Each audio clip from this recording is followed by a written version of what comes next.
The phone vibrated across the marble surface of Luca Moretti's desk at exactly 10:47 p.m.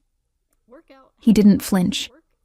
In his line of work, late-night calls were as common as breathing, and most of them carried the weight of decisions that would ripple through the city's underbelly like stones dropped into dark water. He let it ring twice before reaching for it, his movements deliberate, controlled.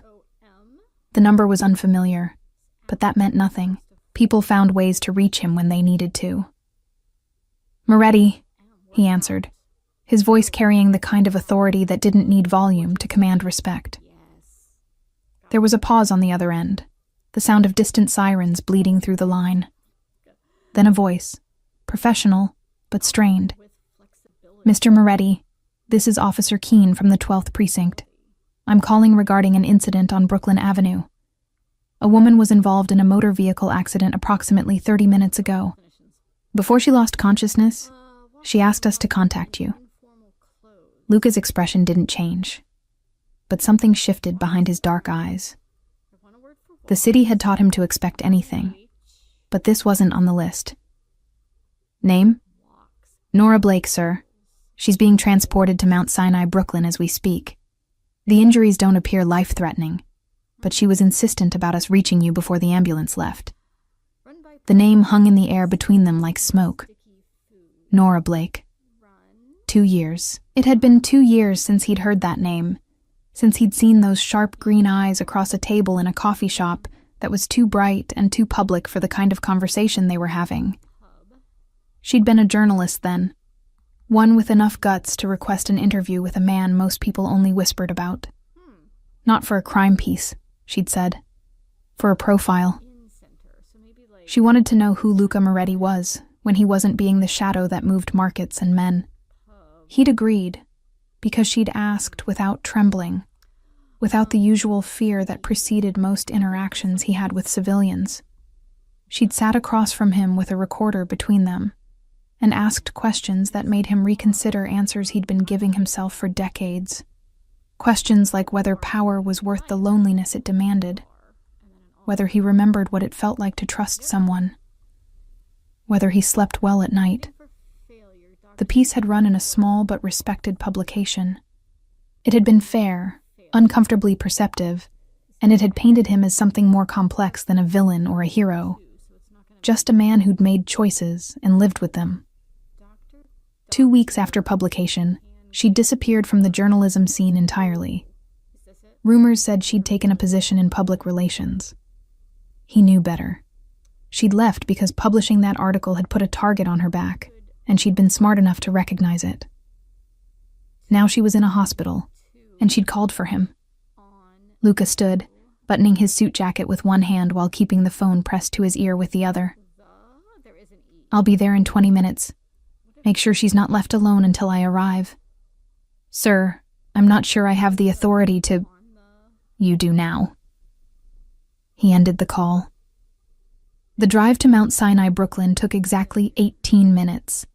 Luca's driver, Marco, knew better than to ask questions when his employer emerged from the penthouse with that particular expression, the one that suggested someone had crossed a line they didn't know existed. The city slid past the tinted windows in streaks of neon and shadow, familiar territory that Luca had spent 3 decades learning to navigate, to control, to own in ways that had nothing to do with property deeds. He thought about the last time he'd seen Nora. It had been brief, accidental, 6 months after the article. She'd been coming out of a bookstore in Greenwich Village, arms full of novels, hair longer than he remembered. She'd frozen when she saw him, and for a moment, he'd seen genuine fear in her eyes. Not of him, necessarily, but of what his presence in her life represented. He'd nodded once, a silent acknowledgement that carried both recognition and dismissal, then continued walking. She'd deserved her escape. He wasn't going to be the one to drag her back, but now she'd called for him. Why? Mount Sinai, Brooklyn's emergency entrance was a controlled chaos of ambulances, hurrying medical staff, and the low hum of urgent care being administered behind closed doors. Luca walked through it all like a knife through water, parting the disorder with his presence alone. Officer Keene was waiting near the reception desk, a young cop with tired eyes who straightened instinctively when Luca approached. "Mr. Moretti, she's in observation room 3. Doctor says she's stable, mild concussion, some bruising. They're keeping her overnight for monitoring." "The accident?" Keene pulled out a small notebook, flipping through pages with practiced efficiency. "Single vehicle collision. She swerved to avoid a motorcycle coming the wrong way down Brooklyn Avenue near the intersection with Bergen. Lost control, hit a parked car. The bike didn't stop. We're reviewing traffic cameras, but so far, nothing useful." Luca's jaw tightened almost imperceptibly. A motorcycle, wrong way, no cameras. It was textbook. Clean enough to look accidental, messy enough to be dismissed as city traffic chaos. Someone had sent a message, and Nora had been lucky enough to survive the delivery. "The bike was deliberate," Luca said. "Not a question." Keene hesitated, then lowered his voice. "Off the record?" "Yeah, that's what I think too. But officially we're calling it reckless driving and failure to yield. Unless we get more evidence, that's where it stays." Luca nodded once. He didn't need the police to tell him what he already knew. He'd spent enough years watching people die in accidents that weren't accidents to recognize the pattern. What he needed to know was why. Why Nora?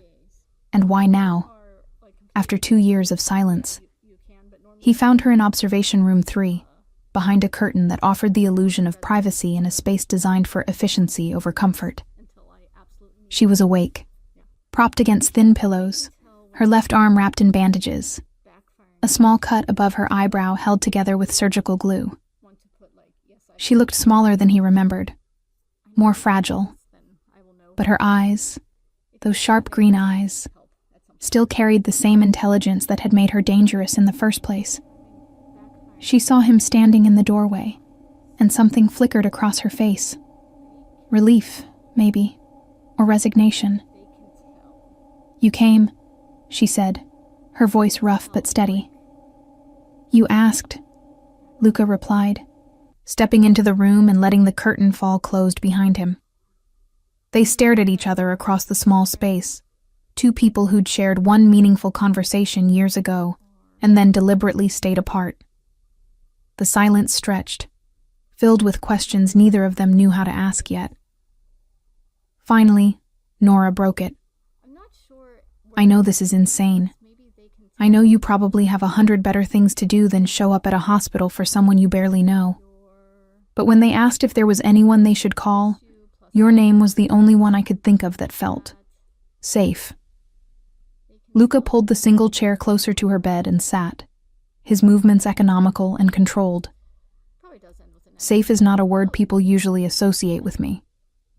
"No," she agreed, a ghost of a smile touching her lips. "But honest is. You told me once that you never make promises you can't keep. That stayed with me." He studied her, noting the way her fingers twisted the thin hospital blanket, the slight tremor in her hands that had nothing to do with the accident. She was afraid, not of him, but of something else, something that had been haunting her long before a motorcycle forced her off the road. "Tell me what's happening, Nora. Start from the beginning." Nora took a shaky breath, her eyes fixed on the sterile white ceiling tiles, as if they contained the answers she was searching for. When she finally spoke, her voice was quiet, but deliberate. Each word chosen with the care of someone who understood that what she was about to say would change everything. 3 weeks ago, I received an envelope at my apartment. No return address, no note. Just a USB drive. She paused, swallowing hard. At first, I thought it was a mistake. I haven't worked as an investigative journalist in 2 years, not since you interviewed me, Luca finished. Yeah. She met his gaze then, and he saw the guilt there, the weight of choices made in self-preservation. I took a job in corporate communications. Safe, boring, the kind of work that doesn't get you followed or threatened. I thought I'd left that world behind. But someone thought differently. She nodded. The drive contained files, documents mostly, financial records, email exchanges, photographs. At first, I didn't understand what I was looking at. Then I started connecting the pieces. Her fingers found the edge of the bandage on her arm, picking at it nervously. It's a network. Politicians, developers, construction companies. They've been running a scheme for the last 8 years, skimming millions from public infrastructure projects. Bridges that never got fully repaired, schools that used substandard materials, subway stations that should have been renovated but weren't. The money that should have gone to making this city safer has been lining their pockets instead. Luca's expression remained neutral, but his mind was already working through the implications. This kind of corruption wasn't new. New York had been built on handshakes and backroom deals since its founding. But the scope she was describing suggested something bigger, more organized than the usual petty graft that greased the city's wheels. "Why send it to you?" he asked. "If you've been out of journalism for 2 years, there are active reporters who would have been more logical targets." That's what I couldn't figure out at first. Then I found it, buried in one of the subfolders, almost like it was placed there deliberately. An article I wrote 4 years ago, before I ever interviewed you.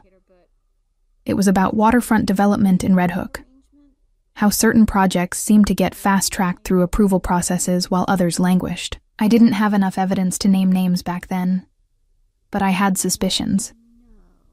She closed her eyes, remembering. One of the people I'd suspected, a city councilman named Richard Harding, is at the center of this network. And in the files someone sent me, there's proof. Irrefutable, prosecutable proof. Luca leaned back slightly, processing. So someone wants this exposed. Someone on the inside who either grew a conscience or is looking to eliminate competition. That's what I thought too. Except, she hesitated, and he saw real fear flash across her features. Except I also found something else in those files. Something I wasn't supposed to see. The silence that followed was heavy with implication. Luca waited, patient as stone, giving her the space to continue at her own pace. He'd learned long ago that the most important information always came in these pauses, in the things people were afraid to say out loud. There were transfers, money moving through shell companies, offshore accounts. Most of it I couldn't trace, but there were a few transactions that had. Familiar patterns. She looked at him directly now, her gaze unflinching despite the tremor in her voice. Patterns I recognized from researching you 2 years ago. Not your money, I don't think, but accounts that orbit your world. Legitimate businesses that connect to your network. And there it was. The reason she'd called him. The real reason she was afraid. Whoever had sent her those files had inadvertently, or deliberately, included information that tangentially connected to Luca's operations. Not enough to implicate him directly, but enough to suggest that the corruption network she'd been given evidence of intersected with his world, in ways that made everything exponentially more dangerous. Luca stood, walking to the window that looked out over the hospital parking lot. Dawn was still hours away, but the city never truly slept. Even now, deals were being made, debts collected, territories defended. He'd spent his entire adult life building an empire based on understanding power dynamics, on knowing when to push and when to retreat. This situation required careful consideration. "Did you make copies?" he asked, his back still to her. "Yes. Cloud storage, password protected, and I told 2 people what I'd found. My sister, who lives in Portland, and an old editor I trust. Smart. She was smarter than most people gave her credit for. Certainly smarter than the people who'd tried to scare her off the road tonight. Creating a dead man's switch, ensuring that if something happened to her, the information wouldn't die with her. It was exactly what he would have done. The motorcycle wasn't random," he said, turning back to face her. "You know that." "I suspected." but I wasn't sure until I saw your face when the officer told you about the accident." She managed a weak smile. "You have a tell, you know. When you're piecing together something dangerous, your jaw does this thing. I don't have tells. Everyone has tells. Yours are just more subtle than most." He almost smiled at that. Almost. Instead, he returned to the chair, leaning forward with his elbows on his knees, bringing himself closer to her level. "Here's what's going to happen. You're going to stay in this hospital tonight, under observation like the doctors ordered. Tomorrow you're going to check out and come with me to a place that's more secure than wherever you've been staying. You're not going back to your apartment, not going to your office, not going anywhere predictable until we understand the full scope of what you've stumbled into." "I'm not asking you to protect me," Nora said, but her protest lacked conviction. "You asked for me before the ambulance arrived. That was asking for protection, whether you want to call it that or not." His tone wasn't unkind, but it was absolute. "These people tried to kill you tonight with a warning that looked like an accident. Next time they won't bother with subtlety. And Nora, there will be a next time unless we figure out who's pulling the strings and convince them that touching you isn't worth the cost." She studied him for a long moment, her journalist instincts clearly warring with her common sense. "Why are you doing this? We spoke once, 2 years ago. I'm not your responsibility." It was a fair question, and one he'd been asking himself since getting the call. The easy answer was that he didn't like loose ends, that having a journalist with information that tangentially connected to his world getting killed would raise questions he didn't want asked. But that wasn't the whole truth, and he found himself uncomfortable with offering her anything less. 2 years ago, you asked me if I sleep well at night," he said finally. "Do you remember what I told you? You said you sleep fine because every decision you make is deliberate. That guilt requires regret, and you don't regret choosing survival. That's still true.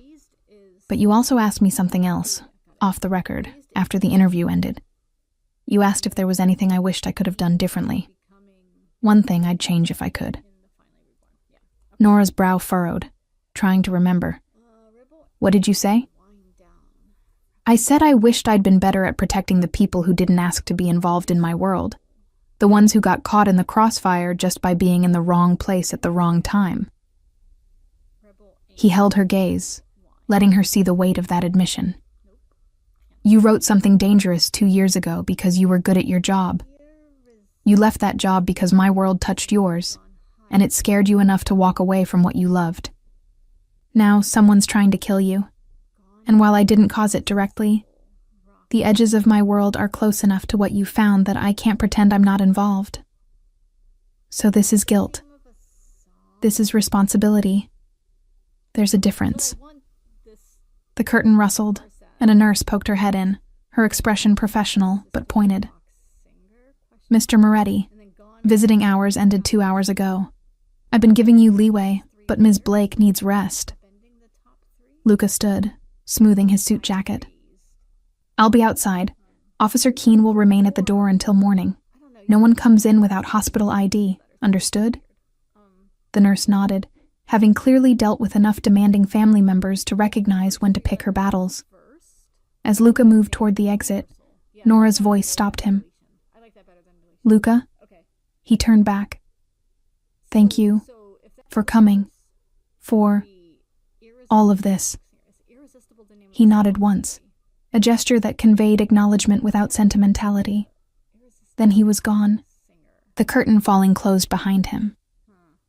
The leather chair in the hospital's waiting area wasn't designed for comfort, but Luca had learned to sleep in worse places. He didn't sleep now, though. Instead, he pulled out his phone and made a series of calls, each one brief and coded in the language of business that anyone listening would interpret as mundane corporate matters. By 3 a.m., he had a clearer picture. Vincent, his head of security, had already pulled traffic camera footage from every intersection within a mile of the accident site. The motorcycle had appeared suddenly on Brooklyn Avenue. No plates, rider in full gear with a helmet that obscured any identifying features. It had shadowed Nora's car for 3 blocks before forcing the confrontation, then disappeared into an industrial area where cameras were conveniently non-functional. Professional work, the kind that required resources and planning. Tommy, who handled Luca's more delicate financial matters, had started tracing the shell companies Nora had mentioned. The patterns she'd recognized were indeed connected to Luca's network, but not directly. They were buffer companies, the kind used to clean money before it entered legitimate channels. Someone was using infrastructure similar to what Luca's organization employed, which meant either they'd copied his methods, or they'd learned them from someone who'd once worked for him. And Marco, his driver who was far more than just transportation, had reached out to contacts in the construction industry, the political sphere, and the parts of city government that actually ran things. Richard Harding, the councilman at the center of Nora's files, was well connected, but not untouchable. He'd been on the city council for 12 years, long enough to build power, but not so long that he'd become an institution. He had enemies, rivals, and a reputation for being just corrupt enough to be useful, but not so blatant that he drew federal attention. Until now, apparently. Luca synthesized the information with the practiced efficiency of someone who'd spent decades making life-and-death decisions based on incomplete data. The picture forming was complex, but not incomprehensible. Someone was trying to take down Harding's network, and they'd chosen Nora as their instrument, either because of her past work or because she was credible enough to make the evidence stick. The motorcycle incident meant that Harding's people had identified her as a threat, which suggested they had someone monitoring for exactly this kind of leak. But here was the interesting part. If they'd wanted her dead, she'd be dead. The accident was survivable, designed to scare rather than eliminate. That suggested either incompetence, which Luca doubted given the professional execution, or a warning. Someone on Harding's side wanted Nora to know she was vulnerable, to understand that going public with what she knew would have consequences. The question was whether that warning was meant for just her, or whether it was also meant for whoever had sent her the files in the first place. Dawn broke slowly over Brooklyn, the sky shifting from black to gray to the particular shade of urban blue that suggested the city was waking up whether it wanted to or not. Luca watched it through the waiting room windows, his mind already 3 steps ahead, planning contingencies and calculating risks. By the time Nora was cleared for discharge at 8 a.m., he had a plan. Officer Keene had been replaced by a day shift cop who looked less tired, but no less wary of Luca's presence. Luca ignored him, waiting while Nora signed paperwork and received discharge instructions that she clearly wasn't processing. When she finally emerged from behind the nurse's station, she'd changed from the hospital gown into the clothes she'd been wearing during the accident. Jeans, a sweater that had seen better days, sneakers that had a scuff mark from where her foot had hit the brake too hard. She looked exhausted, pale, and determined not to show it. "Ready?" he asked. "For what exactly?" "For disappearing, temporarily. I have a place in Tribeca. Secure building, doorman who knows how to be discreet, and enough distance from your normal life that anyone looking won't think to check there immediately. I can't just disappear. I have a job, responsibilities. You have a concussion and documentation of a car accident. Call your office. Tell them you need a few days for recovery. They'll understand." Nora opened her mouth to argue, then seemed to think better of it. She was smart enough to know that he was right, that going back to her apartment or her office would be walking into whatever trap had been set for her next. Still, Luca could see the resistance in her body language, the way she held herself like someone preparing for a fight. "This isn't permanent," he said, softening his tone slightly. "Just until we understand what we're dealing with. A few days, maybe a week. And then what? Then we decide how to handle this in a way that keeps you alive and doesn't blow up both our lives." She considered this, her green eyes searching his face for something. Reassurance, maybe, or deception. Whatever she was looking for, she must have found enough of it, because she finally nodded. Okay, but I need to stop by my apartment first. Get clothes, my laptop, some things. Too risky. I have the files on my laptop, the full set. We're going to need them if we're going to figure this out. Luca's jaw tightened. There was that tell again, but he recognized the logic. Marco will take us. We go in, get what you need, and leave. No lingering, no stopping to tidy up. You have 10 minutes. Deal. The drive to Nora's apartment in Clinton Hill took 25 minutes through morning traffic. Marco kept checking the mirrors, watching for tails, while Luca sat in the back seat next to Nora, his phone a constant presence in his hand as he continued to coordinate with his people. The building where she lived was a pre-war walk-up, 4 stories, the kind of place that had probably been elegant in the 1920s and was now just holding on to respectability through good bones and rent control. "3rd floor," Nora said as they pulled up. "Apartment 3B. Marco parked directly in front, engine running. Luca got out first, scanning the street with the practiced eye of someone who'd learned to recognize danger in the placement of a parked car or the posture of a person pretending to read a newspaper. Nothing immediately set off alarms, but that meant less than it used to in an age where surveillance was digital and threats could be activated with a phone call. They climbed the stairs quickly, Nora leading the way, despite the obvious discomfort from her bruised ribs. When they reached her door, she froze. "What?" Luca was beside her instantly, his hand moving instinctively to the weapon he wore concealed beneath his jacket. "The lock. I always deadbolted. It's not deadbolted now."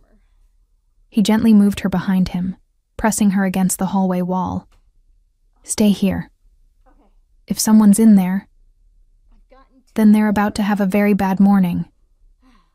He tried the doorknob. Unlocked. Pushing it open slowly, he stepped into the apartment, every sense heightened. The space was small, but organized, the home of someone who valued order, or at least it had been. Now books were pulled from shelves, couch cushions overturned, the contents of drawers scattered across the floor. Someone had searched the place, and they hadn't been subtle about it. "Clear," he called back to Nora after checking the bedroom and bathroom. "But you need to see this." She entered, and he watched her face go through the predictable progression of emotions. Shock, violation, anger. They were looking for the files.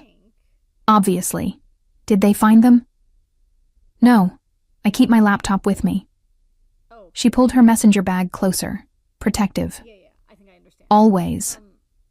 Luca walked through the destruction, analyzing the pattern. The search had been thorough but not professional. A professional crew would have left things looking undisturbed. This was meant to send a message. "We know where you live. We can get to you anytime. Nowhere is safe. Get what you need. We're leaving." Nora moved through the apartment mechanically, grabbing clothes from her ransacked closet, toiletries from the bathroom, a few personal items that had somehow survived the search. She worked quickly, efficiently, someone who'd learned how to pack for unexpected departures. When she pulled a framed photograph from the wreckage of her nightstand, a picture of her with an older woman who shared her features, her hand trembled slightly. "Your mother?" Luca asked. "Sister, Sarah. She's the one I told about the files." Nora carefully placed the frame in her bag. "She lives in Portland. Do you think... Give me her information. I'll have someone keep an eye on her. Make sure she's safe." "You can do that? From here?" "I can do a lot of things from anywhere."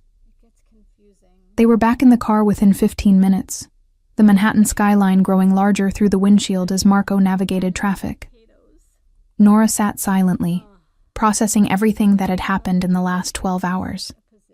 Luca let her be, understanding that sometimes the mind needed quiet to catch up with the body. The building in Tribeca was exactly what he'd promised. Secure, anonymous, expensive in the way that money could buy privacy. The doorman recognized Luca immediately, greeting him with the kind of professional deference that suggested he was well compensated to forget faces. The elevator ride to the 15th floor was silent except for the mechanical hum of the cables. The apartment was modern, minimalist, impersonal. Floor-to-ceiling windows offered a view of the Hudson River, furniture in shades of gray and white, art on the walls that was expensive, but emotionally neutral. It looked like a place where no one actually lived, which was accurate. Luca kept several properties like this around the city, safe houses for situations that required discretion. "Make yourself comfortable," he said, setting her bag on the leather couch. "Kitchen stocked. There's a bedroom through there, bathrooms next to it. Security system is already active, and the building has cameras on every entry point." Nora walked to the windows, looking out at the river. "How long have you been prepared for something like this?" "I'm always prepared for something like this. The specifics change, but the principle stays the same. Have safe places, trusted people, and contingency plans." He loosened his tie, the first casual gesture she'd seen him make. "I'm going to make some calls, see what else we can learn about who's behind this. You should rest." "I can't rest. Not yet." She turned to face him. "I need to look at the files again, figure out exactly what we're dealing with." "Nora, I know I look like I'm about to fall over, and maybe I am, but I'm also the one who spent the last 3 weeks living with this information. I know these files better than anyone. If we're going to find out who's trying to kill me and why, I need to be part of that conversation." He studied her for a moment, seeing past the bruises and exhaustion to the stubbornness beneath. It was the same quality that had made her a good journalist, the refusal to accept easy answers or convenient lies. It was also what was going to keep her alive, if she was lucky. "All right," he agreed, "but coffee first. Strong coffee." She managed a real smile then, tired but genuine. "Now that's the best offer I've had all day." The laptop sat open on the glass coffee table between them, its screen casting blue light across the darkening apartment. Luca had dimmed the overhead lights, claiming it was easier on the eyes, but Nora suspected he was more comfortable in shadows anyway. They'd been working for 3 hours straight, cross-referencing the files she'd been sent with information Luca's people were feeding him in real time, building a map of connections that grew more complex with each passing minute. The coffee had been replaced by sandwiches that Luca had ordered delivered, then by more coffee. Nora's concussion was making her head throb with a steady, insistent pain, but she pushed through it, driven by the kind of focused energy that came from finally understanding the story you'd been chasing. "Here," she said, highlighting a series of transactions on the screen. "These payments all go through the same intermediary company, Riverside Development Solutions. On paper, they're a legitimate consulting firm that advises on urban renewal projects. But look at the timing. Every payment from the city to Riverside happens exactly 2 weeks before a corresponding payment from Riverside to one of these shell companies." Luca leaned closer, studying the pattern.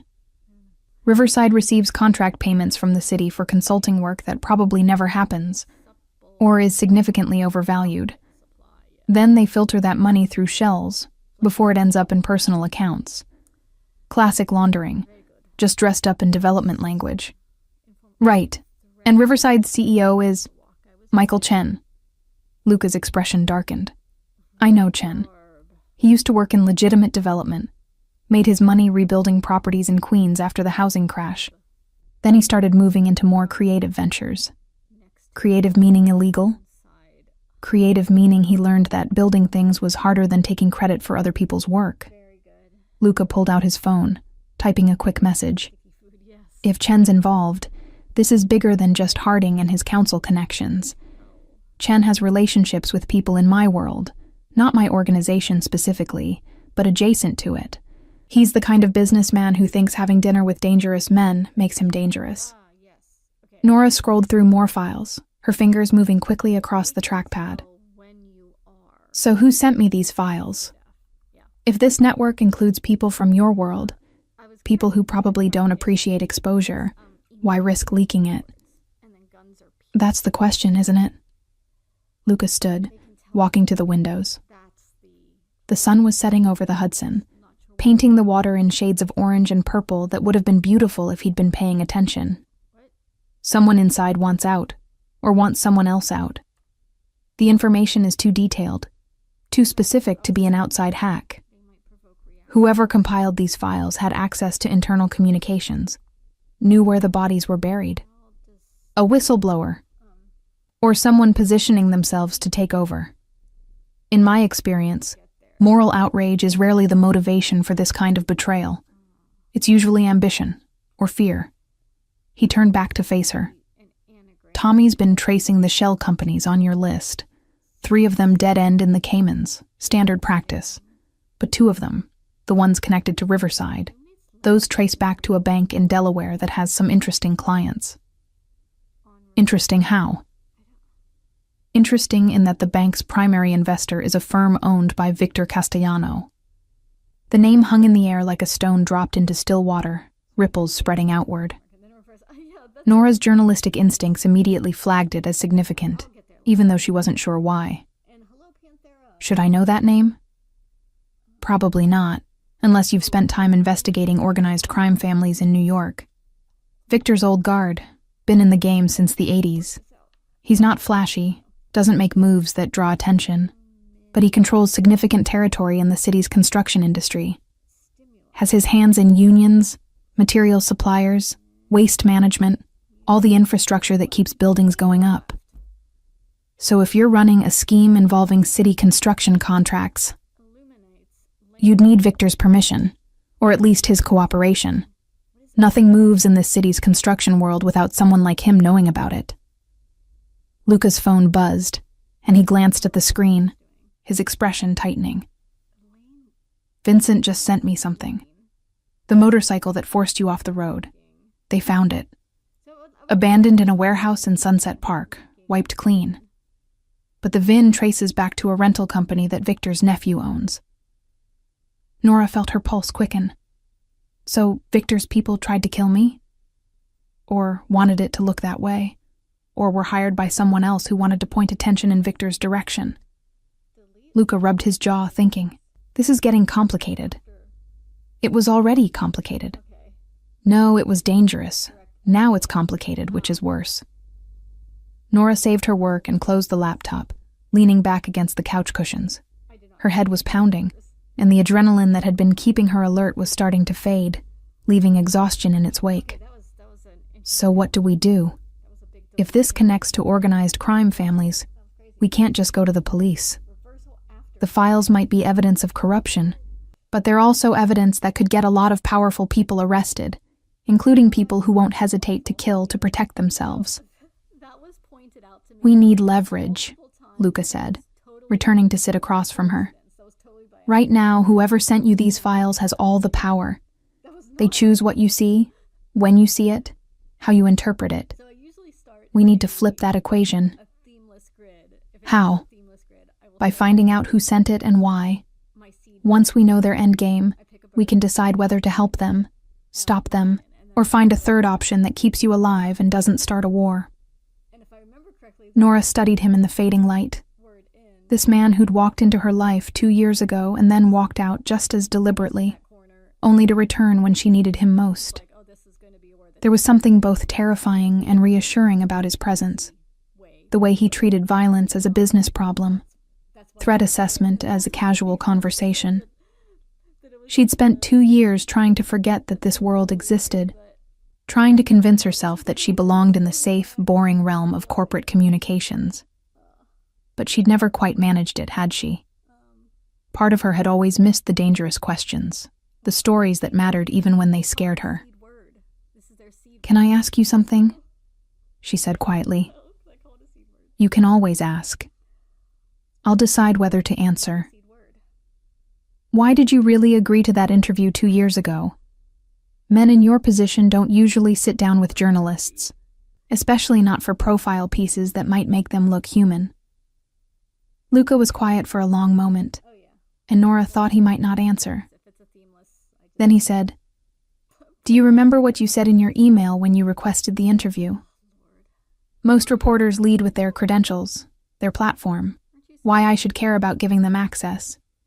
You didn't do any of that. You said, 'I'd like to understand how someone builds a life in the shadows while the rest of us try to find light.' But that's what you wanted to know, not the criminal details, not the sensational story. You wanted to understand the choice. And did I? Better than most. You wrote that I'd created a kingdom of careful compromises, that I'd traded the possibility of trust for the certainty of control. You weren't wrong. But you weren't entirely honest with me either." "No," he admitted. "I wasn't. There are things about my life, my past, my organization that I'll never tell anyone. Not because of legal exposure, but because some truths are too heavy to share. They'd break you, and I liked you too much to do that." The admission was casual, almost throwaway, but Nora heard the weight beneath it. "You liked me. I respected you. There's a difference. Is there?" "Yes. I like plenty of people I don't respect. I respect very few people I actually like. You were an exception." Nora's phone buzzed in her pocket, making her jump.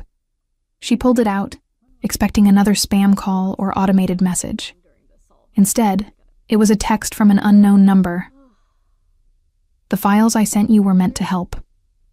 Stop investigating, stop asking questions, or you'll find out there are worse things than car accidents. Consider this your final warning." She showed the screen to Luca, watching his expression shift from neutral to dangerous in the space of a heartbeat. He took the phone from her hand, examining the number, then forwarded the message to someone before handing it back. "They're tracking you," he said simply. "They know you're not at your apartment, which means they're either monitoring your phone or they have someone watching you. Can't you trace it? Tommy's already on it, but it'll be a burner. They're not stupid." He stood, walking to what appeared to be a closet, but turned out to house the apartment's security system. Within seconds, he'd pulled up camera feeds from the building's entrances, scanning for anyone who looked out of place. "The building's clean. No one followed us here, and no one's been loitering outside. But that message came within 15 minutes of us accessing those files on your laptop. You think the laptop's compromised? Or your phone, or both. Doesn't matter. We were careful, but clearly not careful enough." He pulled out his own phone, making another call. "Vincent, I need a clean device delivered to the Tribeca location. Also need a tech team to sweep for surveillance software, both within the hour." When he hung up, Nora asked the question she'd been avoiding. "Who are we fighting, Luca? Is it Harding's people? Victor Castellano? Someone else entirely?" "That's what we're going to find out. But right now, we need to assume everyone's a threat, and no one's an ally." He returned to the couch, sitting closer to her this time, his voice dropping to something almost gentle. "I know this isn't what you signed up for when you answered that call tonight. But you're in it now, whether you want to be or not. The question is whether you trust me enough to let me handle this my way." Which is? Aggressive, direct, probably illegal by most conventional standards. His dark eyes met hers, and she saw something there that made her understand why men feared him and why he'd risen to power in a world where weakness was fatal. "I don't play defense, Nora. I don't wait for threats to materialize and then react. If someone wants you dead, I find out who they are and I make sure they regret making that decision. But doing it my way means you have to trust that I know what I'm doing, even when it looks like I'm making things worse." She should have been terrified. 2 days ago, she would have been. But sitting in this expensive anonymous apartment with a man who'd built his life on violence and control, Nora found herself strangely calm. Maybe it was the concussion, or maybe it was the understanding that she'd already crossed a line she couldn't uncross. She'd called him instead of a friend, instead of her family. She'd known, somewhere deep down, that what she needed wasn't comfort or sympathy. She needed someone who understood power and how to wield it. Okay, she said finally. We do it your way. You're sure? No, but I'm also not going back to pretending I can live a safe, quiet life while people who do bad things control the narrative. I became a journalist because I wanted to tell true stories, stories that mattered. I've been running from that for 2 years. Maybe it's time I stopped. Luca nodded, and something in his expression shifted. Respect, maybe, or recognition of someone who'd finally decided to stop lying to themselves. Then we start tomorrow. Tonight you rest. Doctor's orders, remember? What about you? I'm going to make some calls, talk to people who might know more about Victor's recent business dealings. If he's involved in this corruption network, someone in my circles will have heard rumors. And if they haven't, then we'll take a more direct approach to finding answers. Nora didn't ask what that meant. She wasn't sure she wanted to know yet. The bedroom was dark and quiet, the kind of manufactured silence that came from being 15 floors above street level with triple-paned windows that blocked out the city's constant hum. Nora lay on the bed, still fully clothed, staring at the ceiling and trying to convince her body to rest. Her head ached with a steady, insistent rhythm that the painkillers had only partially dulled, and every time she closed her eyes, she saw the motorcycle coming toward her, felt the sickening lurch of losing control. She'd almost died. The thought kept circling back, undeniable and terrifying. If she'd been going faster, if the car she'd hit had been a tree instead of a parked sedan, if she hadn't instinctively turned the wheel at just the right moment. There were a dozen ways that accident could have ended with her in a morgue, instead of this expensive safe house. Through the door, she could hear Luca's voice, low and measured, speaking in Italian to someone on the phone. She didn't understand the language, but she understood the tone. Authority, command, the kind of voice that expected obedience and usually got it. It should have frightened her. Instead, it was oddly comforting, the oral evidence that someone was actively working to keep her alive. Eventually, exhaustion won out over anxiety, and she drifted into a thin, restless sleep filled with fragmented dreams of documents catching fire, numbers that wouldn't stay still long enough to read, and Luca's face asking her questions she couldn't answer. She woke to pre-dawn light filtering through unfamiliar windows and the smell of coffee. For a disoriented moment, she couldn't remember where she was, why her body ached like she'd been hit by a truck. Then it all came rushing back. The accident, the hospital, the ransacked apartment, the threatening text message. Nora sat up slowly, her ribs protesting the movement. The bedroom door was cracked open, and through it, she could see Luca sitting at the dining table, his suit jacket draped over the chair beside him, sleeves rolled up to his elbows. He was working on his own laptop, his face illuminated by the screen's glow, and even from this distance, she could see the tattoos that wound up his forearms, intricate patterns that probably had meanings she'd never understand. She'd noticed them during the interview 2 years ago, had asked about them. He'd given her a non-answer, something about personal history, and she'd been smart enough not to push. Now, watching him work in the early morning light, she wondered about all the questions she hadn't asked, all the stories written in ink and scars that he kept hidden beneath expensive clothes and careful control. "You're awake," he said without looking up. "There's coffee in the kitchen, fresh, made it 10 minutes ago." Nora padded out in bare feet, finding a mug already set out beside the coffee maker. The coffee was strong and black, exactly what she needed. She poured a cup and returned to the living room, settling into the chair across from him. "What time is it?" she asked. 6:30. "Vincent's team swept your devices last night while you were sleeping.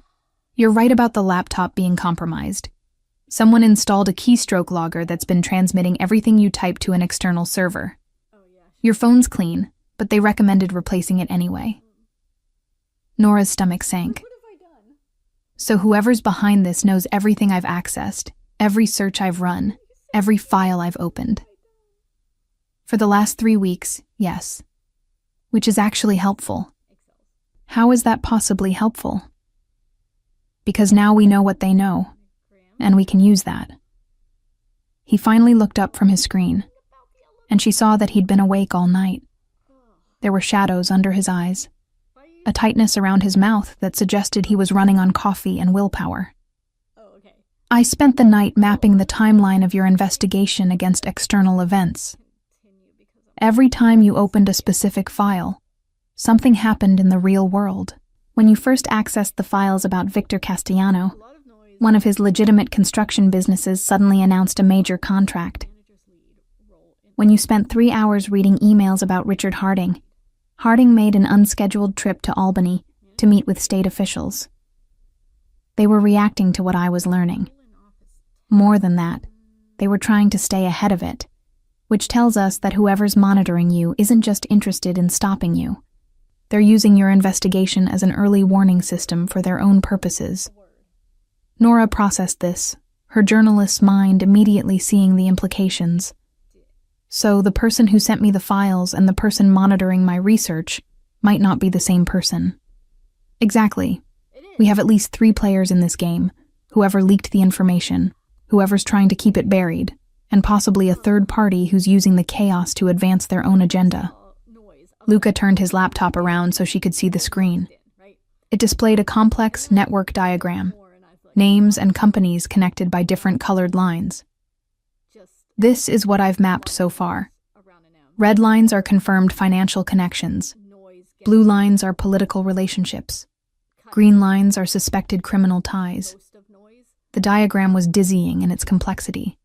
Richard Harding sat near the center, connected to a dozen different entities. Michael Chen and Riverside Development had their own cluster of connections. Victor Castellano was there too, his name linked to so many other nodes that it looked like a spider at the center of a web. But what caught Nora's attention was another name, one she recognized from the files, but hadn't thought much about until now. Elizabeth Strand. Who's Strand? She asked, pointing to the screen. Deputy Mayor for Development and Housing. She's been in that position for 6 years, longer than anyone expected her to last. Generally considered competent, occasionally accused of being too cozy with developers, but nothing that's ever stuck. She's in my files, not prominently, but she's copied on a lot of the email exchanges between city officials and Riverside. I know. I saw that last night. Luca zoomed in on Strand's section of the diagram. What's interesting is what's not in your files. Strand has connections to Victor Castellano that go back 15 years, from before either of them was particularly powerful. They served together on a nonprofit board for urban development, did some legitimate work together on affordable housing initiatives. Legitimate? As far as I can tell, yes.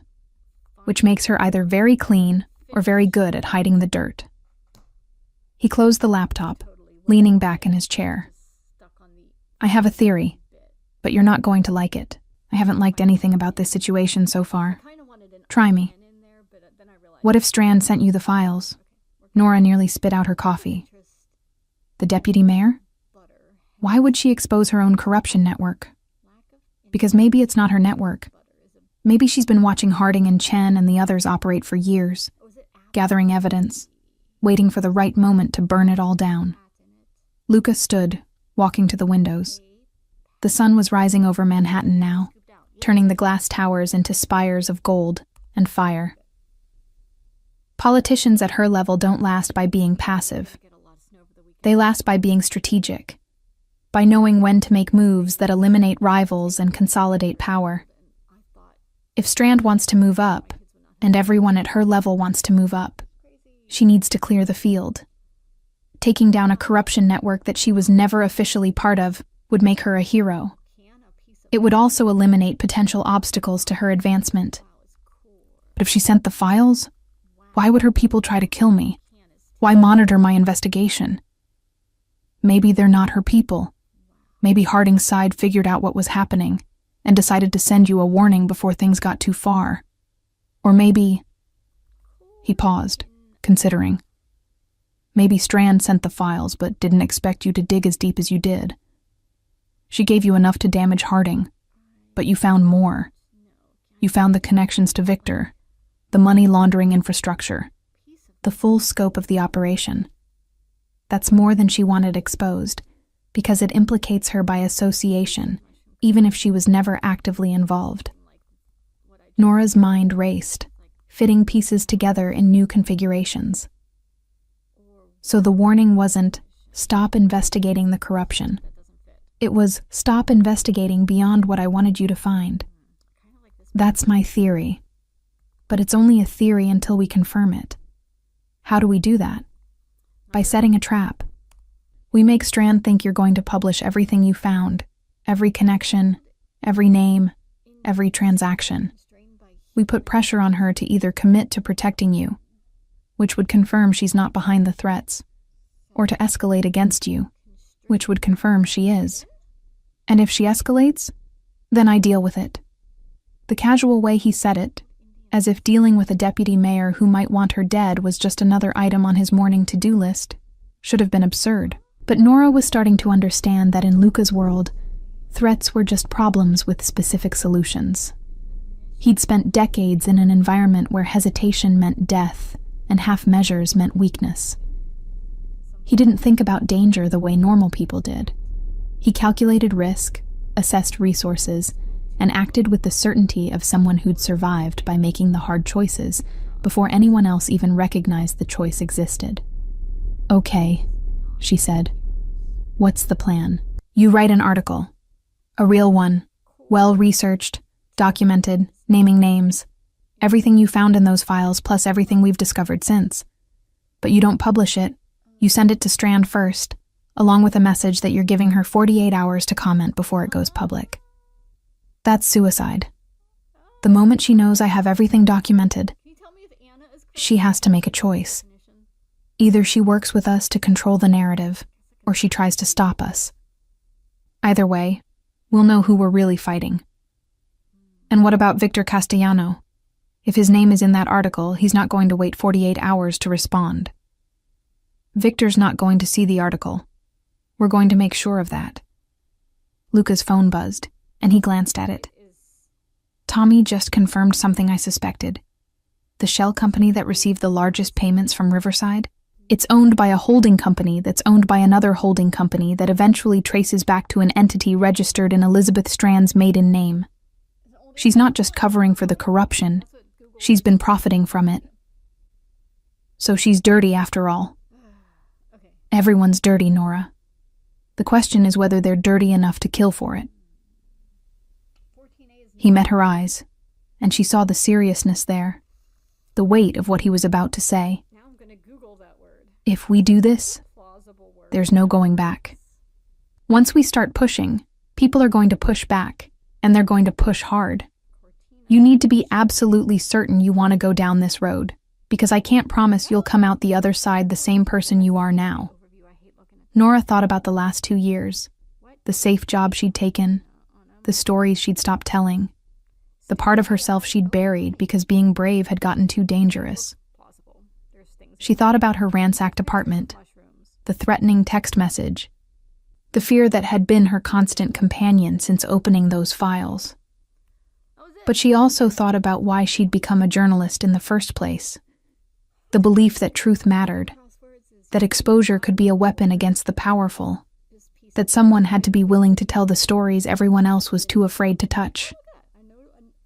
"I'm certain," she said. "Let's do it." Luca nodded, and for the first time since she'd woken in the hospital and seen him standing at her door, he smiled. It wasn't a warm smile, or a reassuring one. It was the smile of a predator who'd just committed to the hunt. Then we start writing. The article took 12 hours to write, edit, and document. Nora worked with the focused intensity of someone who knew that every word mattered, that this wasn't just journalism, it was a weapon being carefully forged. Luca sat beside her for most of it, offering suggestions that revealed a surprisingly sophisticated understanding of how to construct a narrative that was both legally defensible and maximally damaging. "You're good at this," she said at one point, watching him restructure a paragraph to strengthen its impact while removing anything that could be construed as speculation. I've spent my life understanding how information moves, how it wounds, how it kills. This isn't that different from what I do normally, just using words instead of other tools. By 8 p.m., they had a draft. It was devastating. 23 pages documenting the corruption network in meticulous detail, with financial records, email exchanges, and photographic evidence supporting every claim. It named Richard Harding, Michael Chen, and 6 other city officials as central players in a scheme that had diverted over $40 million from public infrastructure projects. It detailed how Riverside Development Solutions had operated as a money laundering front, how shell companies had been used to obscure the true recipients of city contracts, and how political favors had been traded for cash payments disguised as consulting fees. And at the very end, almost as an afterthought, it mentioned Elizabeth Strand, not as a participant, but as someone whose office had been copied on numerous email exchanges and whose financial disclosure forms showed connections to entities that had received contract payments. The implication was clear without being explicit. Strand had either been complicit through inaction or had benefited directly from the scheme. "It's perfect," Luca said, reading the final version. It gives her room to position herself as ignorant or as a victim, but it also puts enough pressure on her that staying silent isn't an option. And if she goes to the police with this, then we have a very interesting problem, because the police would have to explain why they're suddenly interested in corruption they've ignored for 8 years. No, Strand's not going to the police. She's going to do exactly what we want her to do. She's going to reach out directly to try to control the situation. They sent the article at 9 p.m., addressed to Elizabeth Strand's personal email address that Tommy had acquired through methods Nora decided not to ask about. The message was simple. "Deputy Mayor Strand, I believe you'll recognize some of the information in the attached document. I'm planning to publish this story in 48 hours, but as a courtesy, I'm giving you the opportunity to provide comment or context before publication. I can be reached at this email address. Nora Blake." "Now we wait," Luca said, closing the laptop. They didn't have to wait long. 23 minutes later, Nora's new phone, the clean one Vincent's team had provided, rang with an unknown number. She looked at Luca, who nodded. She answered on speaker. "Ms. Blake?" The voice was female, controlled, professional. "This is Elizabeth Strand. I received your email. Deputy Mayor, thank you for calling. Let's skip the pleasantries. You've been given information that's partially accurate, but dangerously incomplete. Publishing what you sent me would damage innocent people and serve the interests of those who leaked these documents to you. So you know who leaked them?" A pause. "I have suspicions. Care to share?" "Not over the phone. I'd like to meet with you. Tomorrow morning, somewhere public. You can bring anyone you want as security. I'm not interested in threatening you, Ms. Blake. I'm interested in making sure you understand what you're actually walking into." Nora looked at Luca, who was already pulling up something on his phone. He typed a message, showed it to her. Agree, but name the location. "All right," Nora said. "Tomorrow morning at 10, the lobby of the New York Public Library. Main branch, 5th Avenue. Public enough for you?" "It has to be." "Fair enough. I'll see you then, Ms. Blake." "And Ms. Blake, I hope you're working with someone you trust, because the people you're investigating don't have the luxury of conscience that you and I do." The line went dead. "She knows you're not alone," Nora said. "She'd be stupid not to assume it. The question is whether she knows it's me specifically." Luca stood, stretching muscles that had been still for too long. "But it doesn't matter. We have a meeting, which means we have her attention. Now we need to decide what we want from her. I want the truth. I want to know who sent me those files and why. You want the truth. I want to make sure whoever tried to kill you understands that trying again would be very expensive for them. Those aren't necessarily the same goal. So what do? We go to the meeting, we listen to what she has to say, and then we decide whether she's someone we can work with or someone we need to expose. He turned to face her fully. But Nora, you need to understand something. Once we sit down with Strand, we're committing to a specific path. Either we make a deal that keeps you alive but might mean compromising on what gets published, or we burn everything down and accept the consequences. There's no middle ground in situations like this. I'm not compromising the story, even if it means putting yourself at greater risk. Even then. He studied her for a long moment, and she couldn't quite read what she saw in his expression. You're braver than I gave you credit for. Or more stupid. There's often not much difference. That night, Nora actually slept. Exhaustion finally overwhelming anxiety. When she woke at 7 a.m., Luca was already awake, sitting at the dining table with coffee, and what looked like a full security briefing spread across his laptop. He'd changed clothes at some point. Different suit, still expensive, still perfectly tailored to hide the weapon she now knew he carried. "Vincent will be with us today," he said when she emerged from the bedroom. "He'll stay back, out of sight, but close enough to intervene if things go wrong. Marco will drive us, and I've arranged for 2 additional people to be in the library itself, positioned where they can watch the entrances. Is all this really necessary? It's necessary until it isn't. I don't take chances with people I'm responsible for. I'm not your responsibility. You called for me before the ambulance arrived. That made you my responsibility." There was no arguing with that logic, mainly because he said it with such absolute certainty that debate seemed pointless. They had breakfast, bagels and more coffee, and went over what they knew one more time, making sure they had all the details memorized. Luca insisted she leave her phone and laptop behind. They'd take only the printed copy of the article and go in as clean as possible. The drive to the library was quiet, Manhattan morning traffic providing white noise that filled the silence. Nora watched the city scroll past the windows, thinking about how different everything looked now compared to just 3 days ago. 3 days since the accident. 3 days since her life had been threatened. Her apartment ransacked. Her careful bubble of safety definitively burst. She should have been terrified. Instead, she felt oddly calm. The way she imagined soldiers must feel right before walking into combat.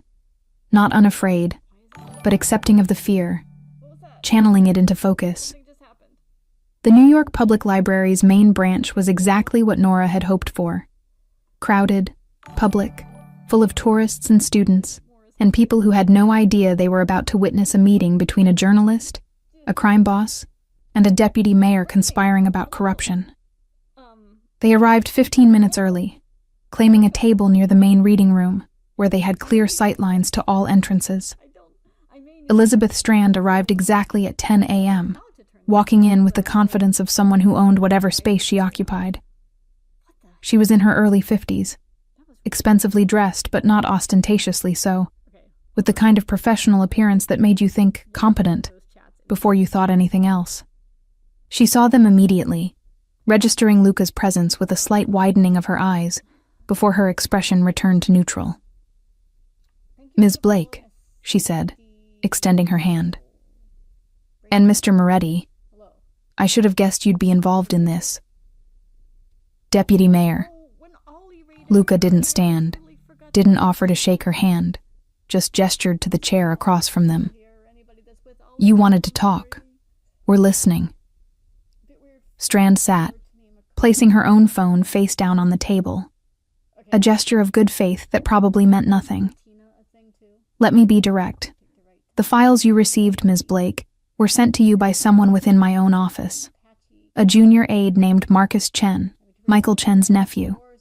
He's been compiling evidence for months, but not out of any moral conviction. He's being blackmailed by someone we haven't identified yet. Someone who wants to use your article to trigger a cascade of investigations that would benefit them politically or financially. So you're saying everything in those files is true, but I'm being manipulated?" Nora kept her voice level, journalistic. I'm saying the truth is complicated. Yes, there's been corruption. Yes, Harding and Chen and others have been stealing from the city. But I haven't been part of it. I've been documenting it, building my own case, waiting for the right moment to bring it to federal investigators who could actually do something about it. Your article, published now, would alert everyone involved and give them time to destroy evidence and disappear. It would also destroy my investigation. Why should I believe you? Because I can prove it. Strand pulled out a USB drive, setting it on the table. This contains evidence I've been gathering for 3 years. Recordings of conversations, original documents, witness statements. It's more comprehensive than what you have, and it's all admissible in court. I can give it to you, let you verify everything I'm saying. But I need you to hold your story for 2 months. That's when the federal investigation will be ready to move, when arrests can be made that will actually stick. Luca leaned forward slightly, and Nora saw Strand tense in response, an instinctive reaction to proximity to danger. And what do you get out of this arrangement? I get to be the deputy mayor who exposed corruption instead of the one who was suspected of enabling it. I get to advance my career without this hanging over me. And I get to make sure the people who are actually guilty go to prison instead of just getting slapped with fines and walking away. What about Marcus Chen, the nephew? He'll be arrested along with his uncle.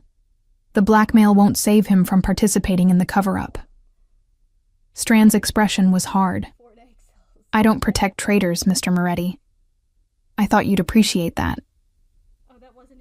The three of them sat in silence for a moment, sizing each other up.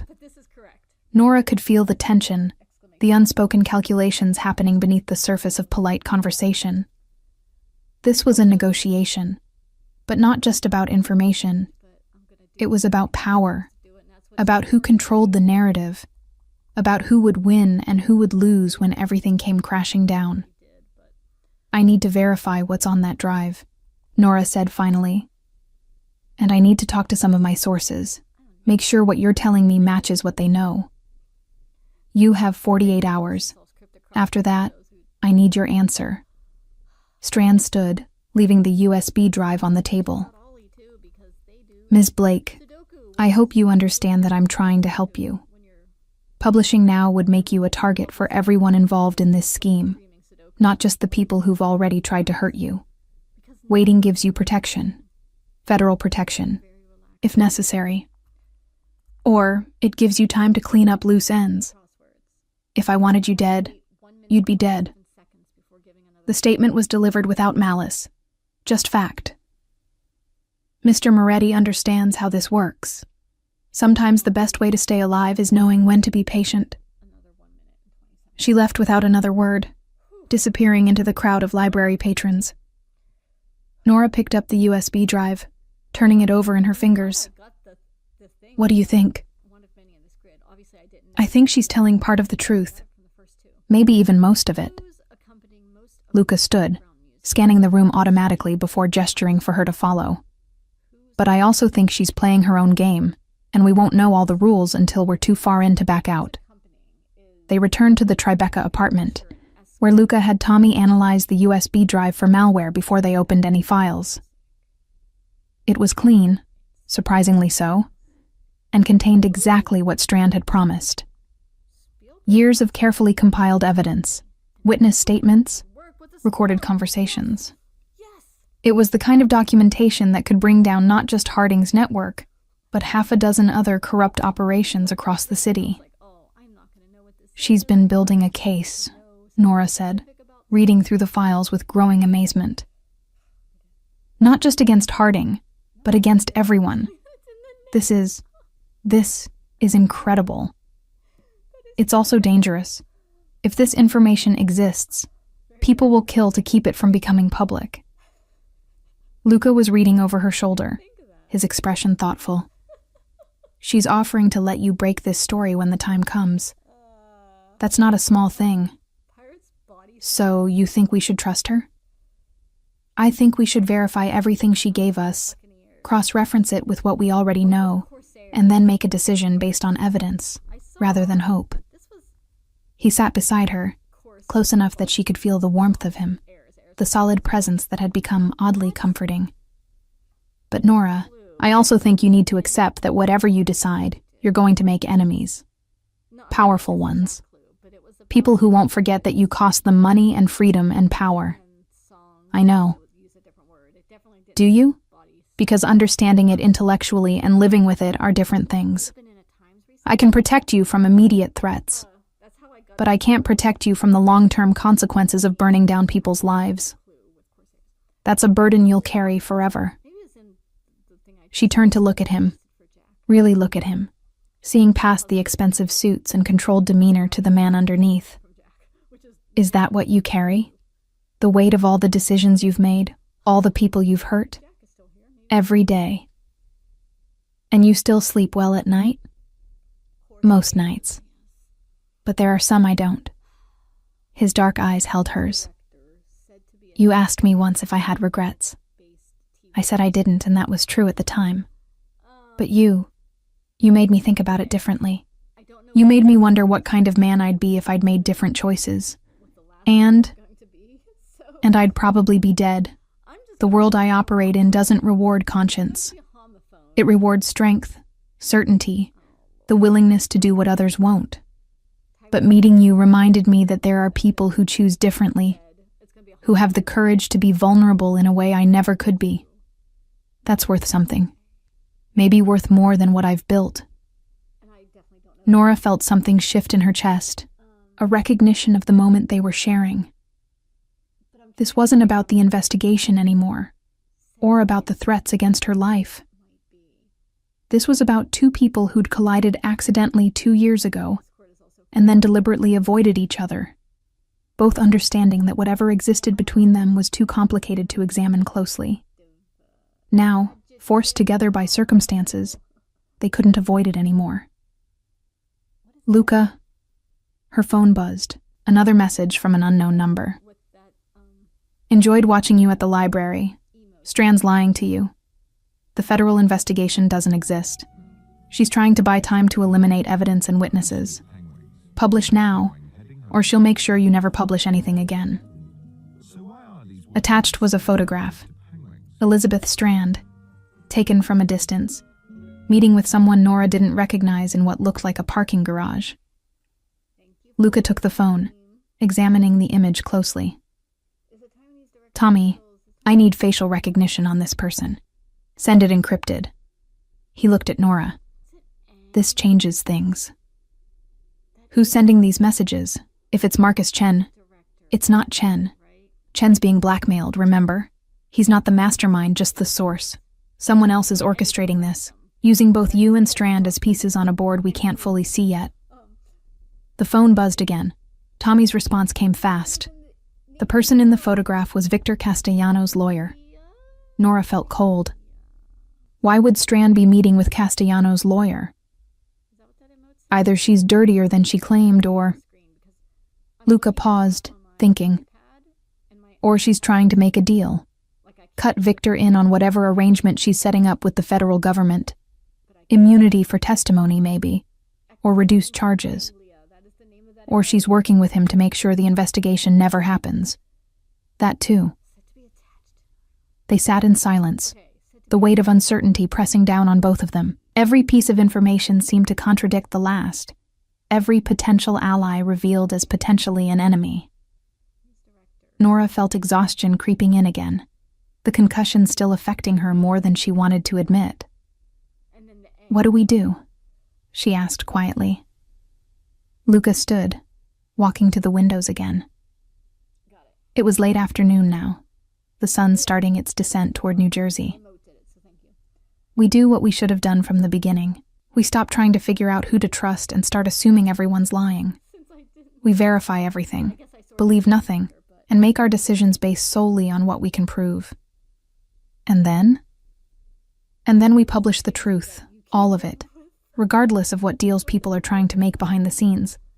We let the chips fall and deal with whoever comes after us. He turned back to her. But fair warning, if we do this, If we really commit to exposing everything and everyone, it's going to get violent. Not immediately, maybe, but eventually. People with this much to lose don't accept defeat gracefully. Nora thought about the last 3 days, about everything that had happened since that phone call in the hospital. She thought about the life she'd been living for the last 2 years, safe and small, and ultimately meaningless. She thought about why she'd become a journalist, about the belief that truth mattered even when it was dangerous to tell. "Then I guess it's time to stop being safe," she said. Luca smiled that predator's smile again. "Now you're talking like someone who might actually survive this."